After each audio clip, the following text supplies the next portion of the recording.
Okay, I want to talk to you guys why players hit clubs differently. Specifically, they hit their driver, for example, well, but not their irons, or they hit their irons well, but not their driver.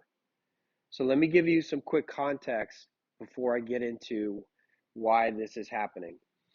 The face angle is the most important part of the club, and that's because the ball starts on the club face, anywhere between 75% to 90% of the face, depending on the loft of the club. Plus, players are going to react and make compensations in their swing largely because of the face angle. Okay, so where the face is pointing during the swing, not just impact, is very important to your success and whether or not you're making compensations. Okay, so I have two lasers on the club. I'm going to use these lasers to demonstrate and illustrate a couple different things. First, it's common thought that the leading edge is where the club face is pointing, but the leading edge only tells half the story of where the club face is pointing. You have to also take into account the loft. So I have a laser on the top of this wedge and one on the bottom. The top one is in line with the loft of this wedge. The wedge is 56 degrees. So this top laser represents the wedge. The bottom is on the bounce. The bounce of this wedge is 10 degrees. So we're going to say this top one is the wedge, the bottom one is the driver, okay? Now the leading edge is going to tell us where the club face is pointing horizontally, all right? Obviously that's very important, but you also have to take into account the vertical orientation of the club face. So if I square up this driver and wedge horizontally, vertically, you can see they're much different. Now, this is going to explain some things that I'm going to get into, but I want you to understand first that the face angle is not just leading edge. You also have to take into account the loft because the club face is 3D, not 2D. Okay, so what I want to go into next is how loft is going to influence face angle at impact depending on the loft of your club and why you may, this is going to help answer why you may be struggling with a certain set of clubs like woods, for example, compared to irons or irons relative to. So here's a scenario where the golfer's hitting their irons okay, but they're not hitting their driver very well. They're hitting it off to the right, let's say, with their driver. So I'm going to start here at impact or setup with both lasers on this white line. The shaft is neutral with its line angle, and the shaft is also vertical. I'm going to take this club back to about 3/4 and then slowly come down. I'm going to apply a twist with some flexion in my wrist, some forearm rotation in order to start to close this club down.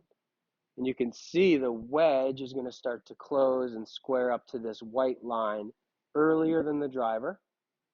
If I'm hitting the ball with shaft lean, the same amount of shaft lean from irons to driver.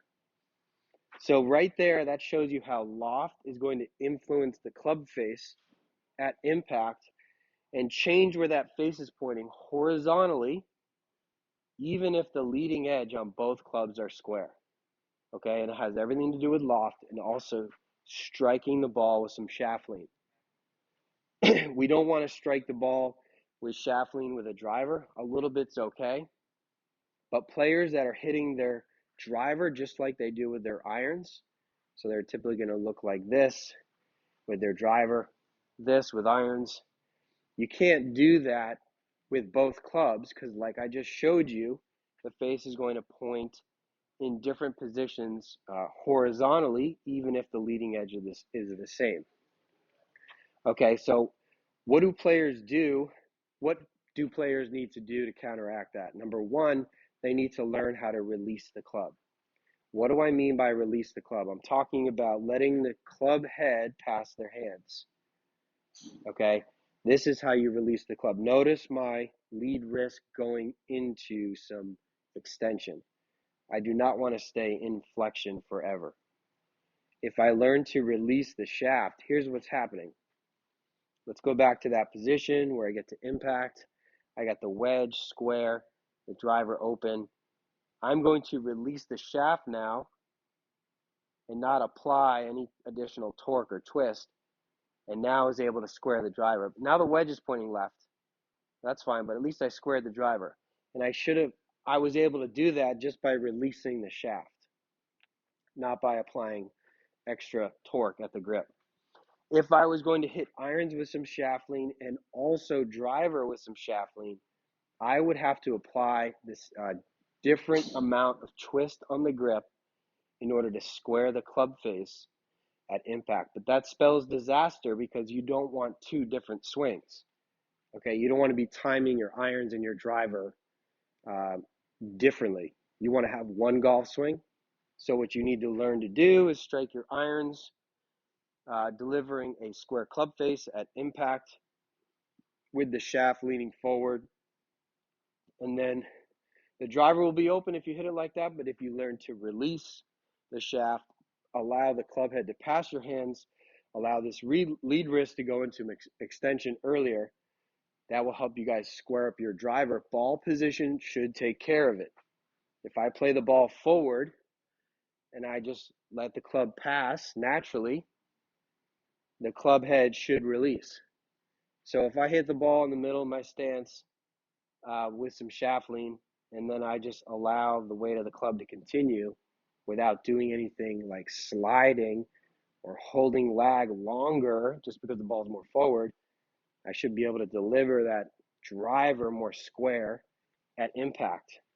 But players, they always react the same way when the ball, wherever the ball is, okay, whether it's middle, forward. So you have to learn to play it more forward and allow the club to release. Now, let's say you're the type of golfer that hits your driver okay, but you're not hitting your irons well. Specifically, you're hitting your irons to the left. So what's going on here? Now we have a shaft that's leaning more backwards at impact. This is the type of player that's scooping. Okay?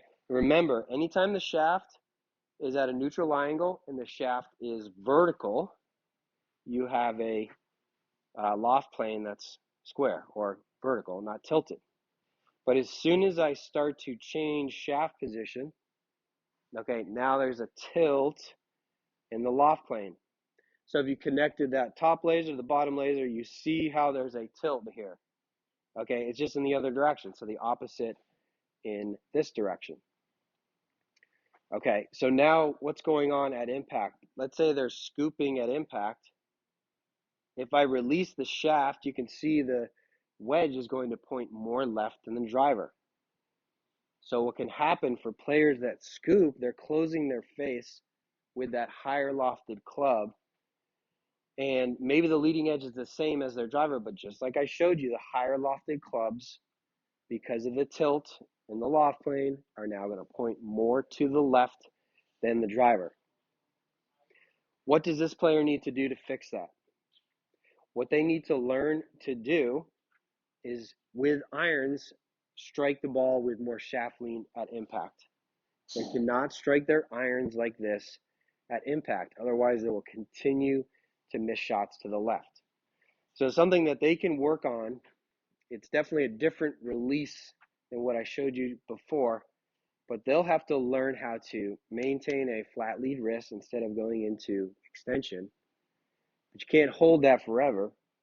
You have to learn how to maintain flat wrist and also allow the shaft to release downward. You see that? I'm not losing flexion in the lead wrist. I'm keeping that, but yet not holding the angle. I'm releasing the angle. Okay? This will help you guys preserve some lag while you're also releasing the shaft. So you're going to get some shaft lean with irons and also still be able to release, get that release with the driver so you can square up the driver. Another good thing for you guys is learning how to use your legs better. Because if you're releasing early, you're probably just throwing your hands down, trying to scoop it, body standing up, so your sequencing is not good. You have to learn how to use your legs. You really have to use your legs. That will create a better sequence. Club will trail a little bit. With irons, you'll be able to get your hands more forward at impact. That will prevent the wedge from pointing left. So let's say I get here and then I lean the shaft more forward. Now you see how I just put the wedge back on the line. But look at the driver. Now the driver's pointing right. So this is the process that players go through all the time. They work on one thing, the irons, for example, and they lose their driver. Or they work on their driver, they lose their irons. So I just want to show you these things so you understand why. And it has to do with the loft and how when you have a loft that changes dramatically with different shaft positions, it will change where the club face is pointing horizontally, even with the leading edge square. Okay, so there's some important things there, but just want to share that with you guys to help you explain what's going on with your driver versus the other clubs.